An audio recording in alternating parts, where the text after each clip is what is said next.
Recording. Okay, hey guys, today I'm going to be showing you guys my new hoverboard. I finally got one, and I thought since I was thinking of doing vlogs again, I thought I'd show you guys some tricks that I've learned. So, it's pretty easy. Once you get the hang of it, it's easy. I got the latest model. It's a hoverboard, whatever, I don't know how to pronounce it.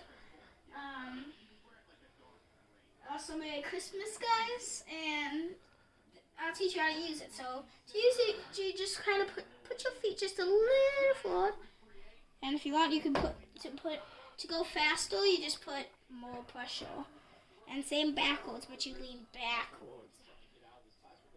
To turn, you like kind of here with my foot. With whatever foot you want to turn, you just do this, and kind of like push forward like that, and it's just for the next one, just push forward. So like that, same with the other foot. So that's how I do this.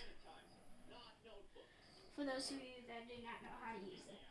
So I just wanted to show you guys the hoverboard. Merry Christmas and Happy New Year, and have a wonderful time, guys. Bye.